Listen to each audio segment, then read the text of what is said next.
So today, Noah, we've come to Willie Howe on the outskirts of Bridlington. And why do you think we've come here? Because there was a story about fairies. Spot on.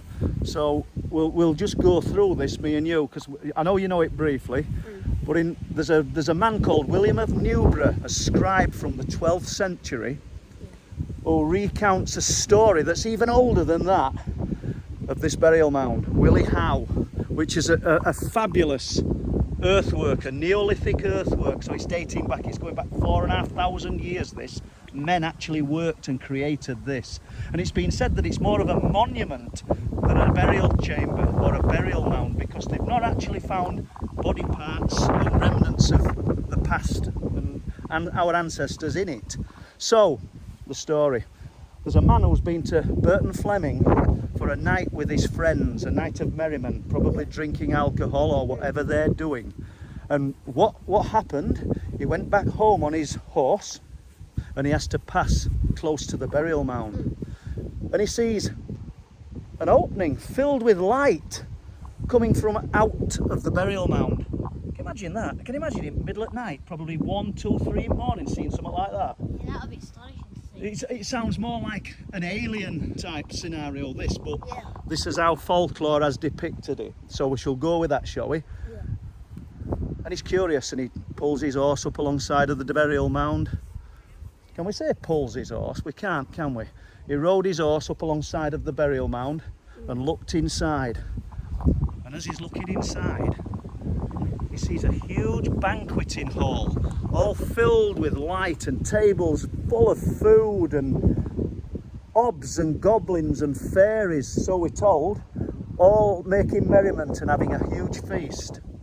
And then they see him and everything stops. Everything stops completely, Noah, and it's silence. And one of the people who was in there rejoicing and all this merriment walks towards him with a vessel, a cup, yeah? And this cup is said to be made of an unknown metal and have a strange lustre. And how do we know that? Because they offered him a drink, and he took the cup, poured the contents out, and galloped away on his horse. Well, he knew that if he'd have drank from what's called the fairy cup, the fae, he would have been enslaved to them, and he'd have never been able to leave. That's how folklore depicts these things. That's the way that these things go. So he galloped away on his horse with the band of hobs and goblins and fairies all chasing him. And just over there, Noah, is the Gypsy Race, and that's a stream that runs and comes out in Bridlington Harbour. It's known as Woe Waters because it's supposed to have predicted the fire of London, and all sorts of things, catastrophes have been predicted when the waters of the Gypsy Race flow.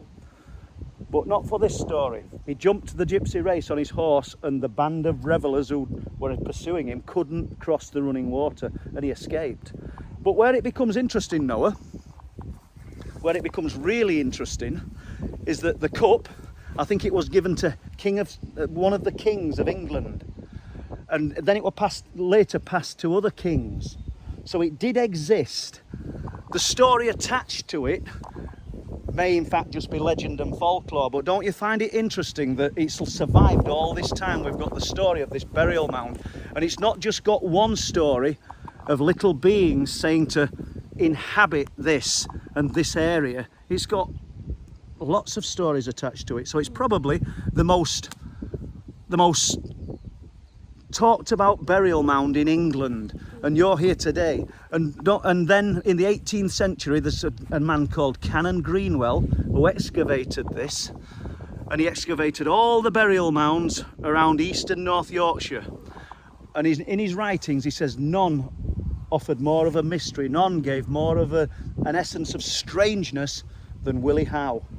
So in effect we've got the story, haven't we? And what we'll do, it looks like they're inviting people to come and walk around this burial mound now. We'll have a look, because what I've just told you, they're actually showing on this board, look. So can you see? Careful with nettles. So there he is, and there's the mound, and there's the opening, and there's the hobs and the goblins in pursuit of the man. So before we leave Burial Mound, we'll talk about another one that took place here. Yeah. So there's another story about the fairy folk, once again at Willie Howe. And in the neighbouring village, which is over there, Burton Fleming, it said that one of the fairies became very fond of a man who lived on the neighbouring village. And she told him that if he went to the top of the burial mound every morning, she would give him a golden guinea, which he did, but he must never tell anybody. Well, he became wealthy and became one of the most affluent men in the village, but guess what? He told somebody, right? So when he went to the mound one morning, but he got beaten and hit by unseen hands, and his luck changed. So shall we have a go at climbing up it? Yeah. Go on then. Do you think you can? Yeah. Let's go up here. And you know it's been dug out in the middle by treasure hunters. Are you listening? Yeah. It's been dug out in the middle by treasure hunters in 19th century.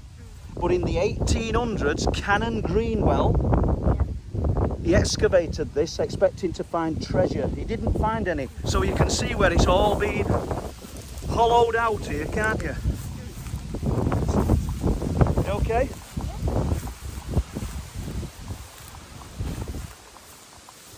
Well, let's have a look. So all that's been dug out by people looking for treasure, thinking that they're going to find some kind of fairy gold. And they never did. And there's another story of a huge iron chest being found at the bottom of Willie Howe in this hollow. And the man who found it, once he discovered it, it's said that a huge black cat jumped out of the chest before he even had a chance to open it. And it had glowing red eyes and it sat on top of the chest. But that didn't deter him, and he went and got horses and he tried to pull the chest out of the ground, and the harder the horses pulled, the deeper the chest sank into the ground. So these stories are fabulous, I know, and I don't really think that happened, but I still think we stood on a very, very special piece of land, a very special piece of earth that's rich in history. It's contained lots of history. Right, so shall we make tracks down? Yeah. We'll stop filming. Yeah. Bye bye.